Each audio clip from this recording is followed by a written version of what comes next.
Thank you very much indeed. So we will now open the floor to your questions. We will take questions related to this campaign today and more generally to workers' health. And you will be able to address your question to both Commissioner Schmit as well as Dr. Sedlatschek, who is connected online. Just to remind, we have today interpretation in German, French and English. So I invite you to raise your hand, and I already see a question from Odile. Odile, the floor is yours. Odile, the floor is yours. Oui, bonjour, Odile Harvey pour Radio Nord-Bretagne. Good afternoon. I have a question, a general question for Commissioner Schmit, and then a more practical question for Dr. Sedlatschek in Bilbao. So, Commissioner, first of all, there is a debate about whether telework should be accepted or not. Could you tell us what your position is on that? Many workers are rather sick of home working. They want to go back to the office and see their colleagues. They want to have those chats around the coffee machine. That does a great deal to raise morale. And some don't want to be forced to work from home. Thank you, Odile. We'll take that question first, and then we'll hear from Dr. Sedlatschek. The Commissioner first. Well, telework, working from home, is something which has really expanded over the last few months because of the pandemic. It was the alternative to a complete shutdown in some sectors. Clearly now, working from home has become a more widespread form of work, and it's going to be around, I think, after the pandemic. Now, should workers absolutely have to engage in telework, or should we try to find an intermediate solution, an interim solution? I think it's in the interest of workers and companies to find interim solutions. In my view, that is part of a negotiation between the social partners. It's up to them to strike the right balance. Human contact, these chats around the coffee machine,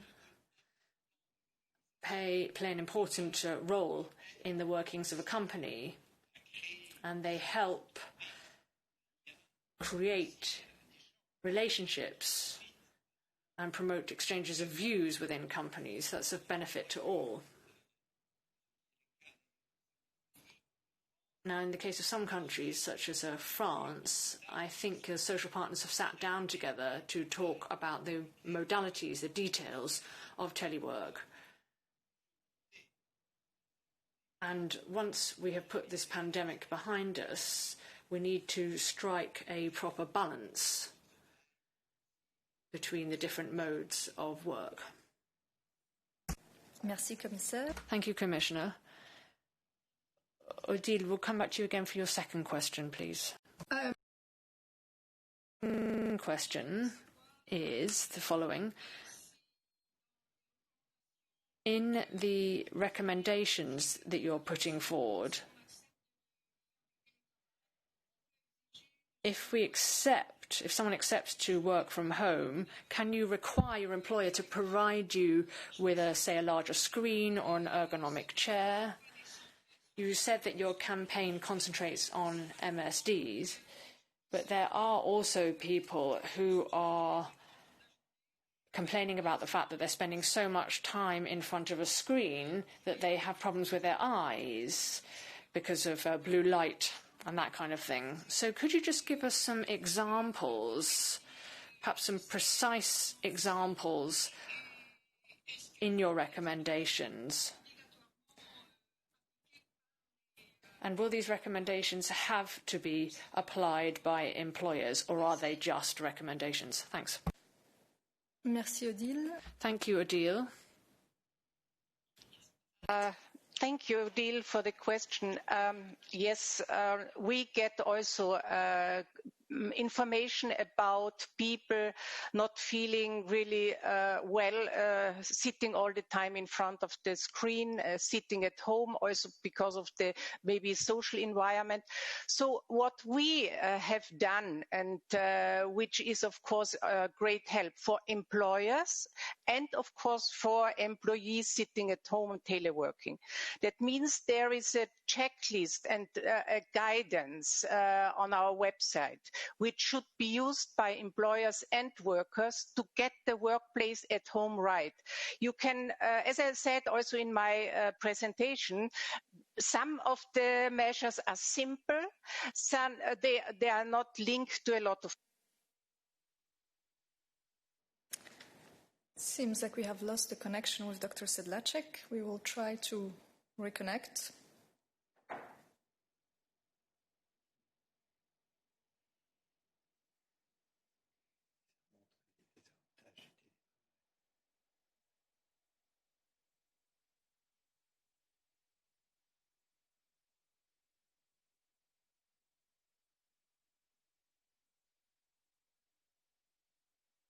Action.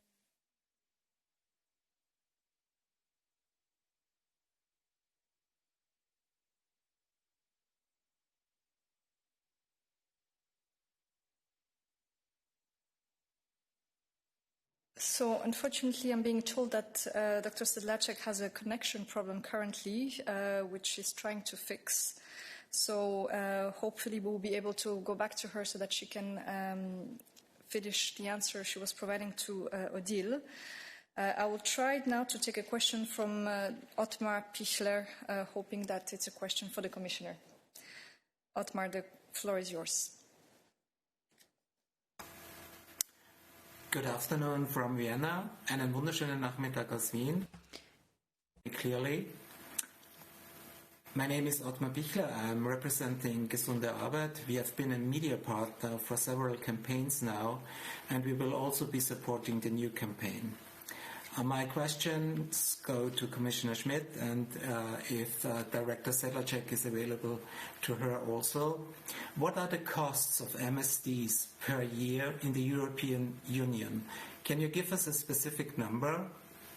My second question would be, what preventive measures are necessary to reduce MSDs in the future? Especially, what should employers do to reduce them? What should be their first steps? Thank you.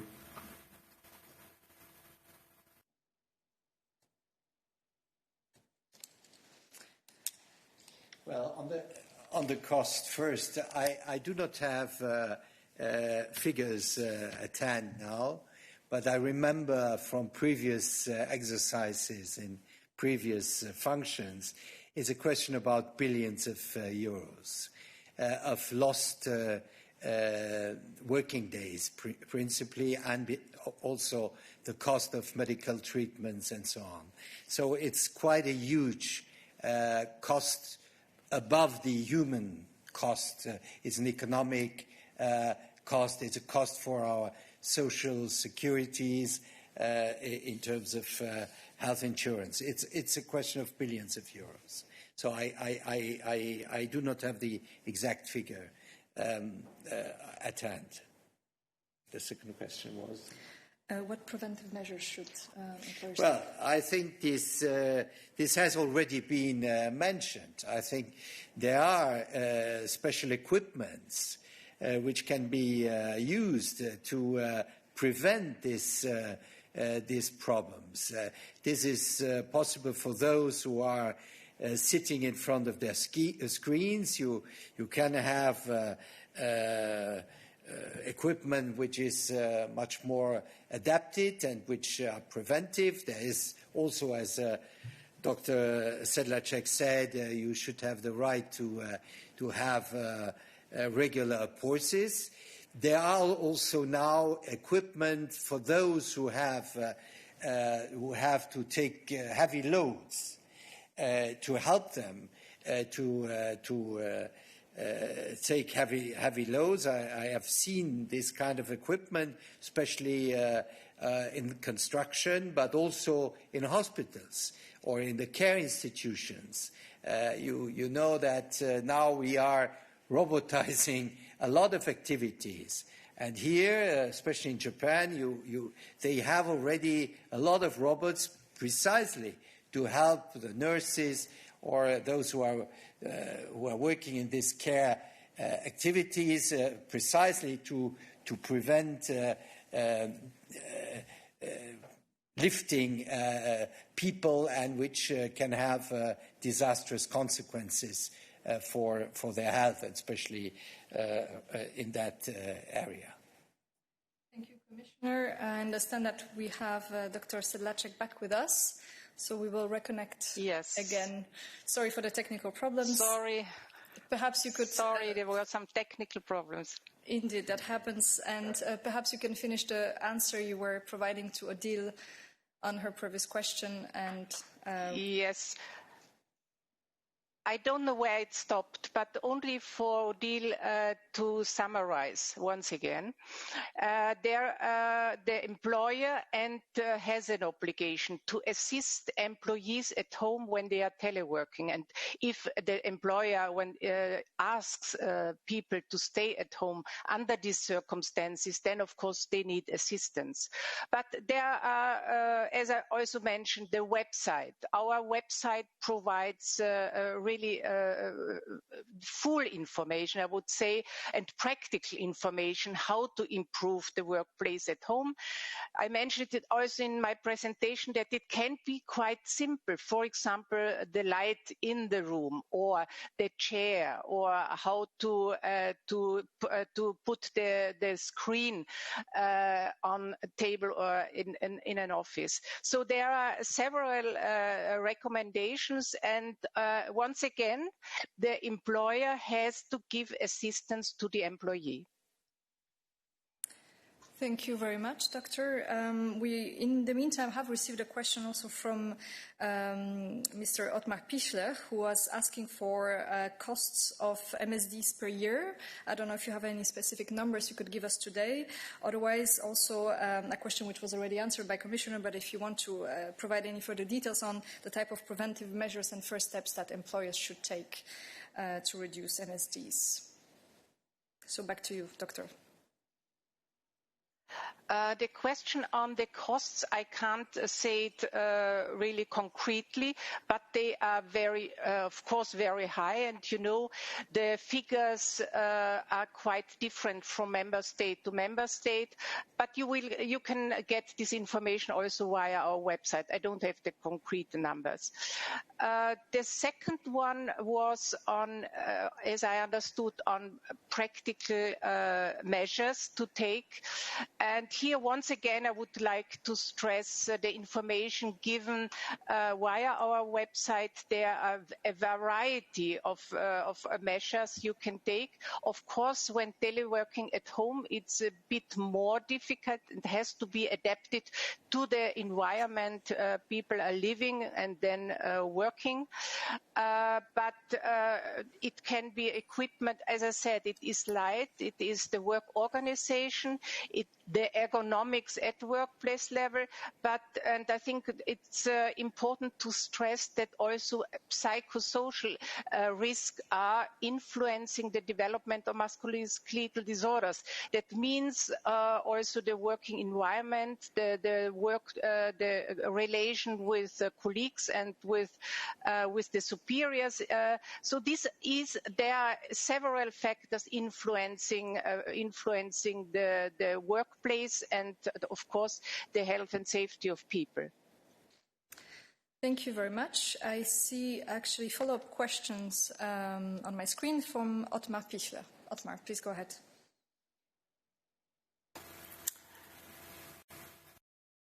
Especially Christa, I have another question. How will the corona pandemic be affecting the campaign going forward, or is it already affecting the ongoing campaign? And what will be different in this campaign compared to previous campaigns? Thank you.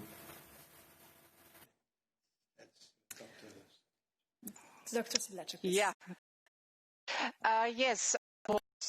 The COVID pandemic has an impact on the whole organization of the campaign, not only at EU level, that I'm sitting now in Bilbao and attending virtually this event, but at national level.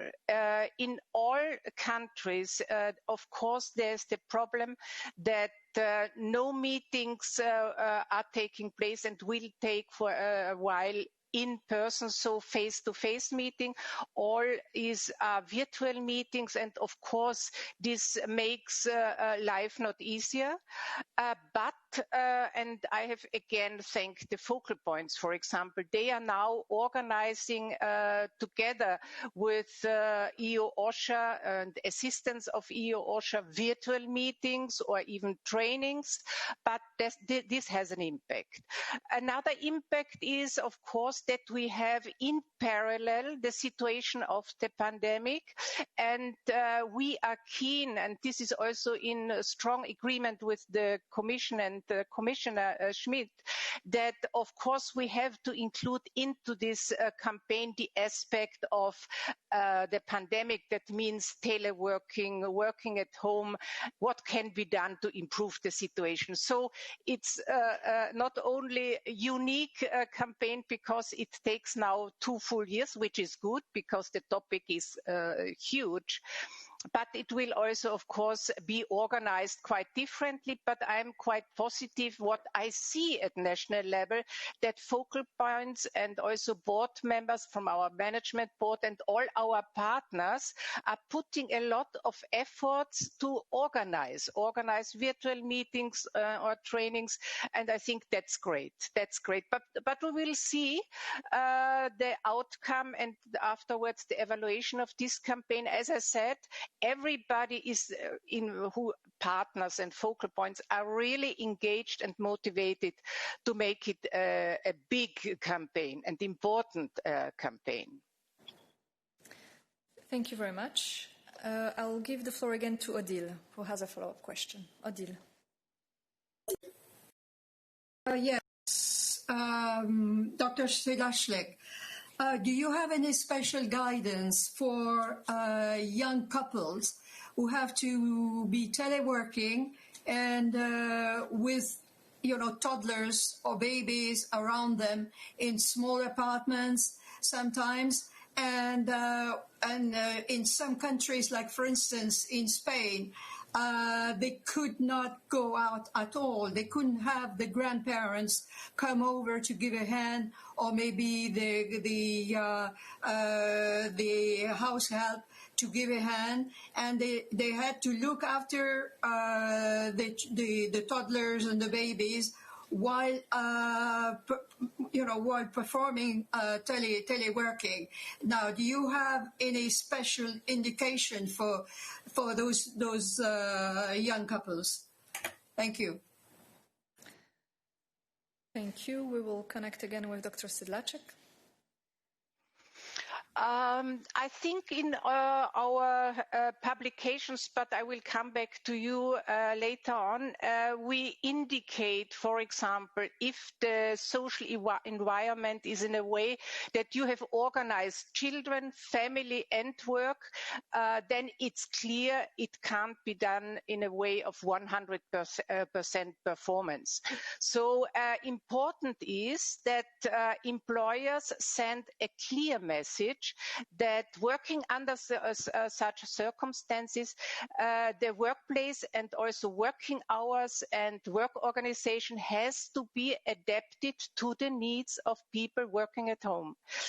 You mentioned Spain. Yes, I have to admit, I was at that time also in Bilbao, and very sorry about families.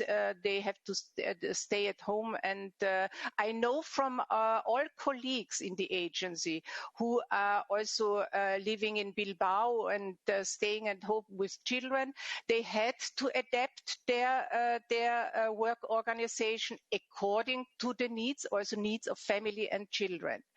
I know that's not always easy. The most important issue in that context is that they get the support from the employer. And for example, as director of EU-OSHA, I sent a clear message to all employees. Don't work or don't try to work 100% at home in addition to taking care of family. We all know it will not happen, that full performance will be possible. Therefore, I think this, again, the support of the employer is key. Thank you very much again, Dr. Sedlatschek. I don't see any more questions on my screen, which means that this brings this press conference to an end. Of course, we strongly encourage you to check the EU-OSHA website, where you will find a lot of useful information, facts and figures on this very important campaign. So thank you very much for following us today. Bye-bye.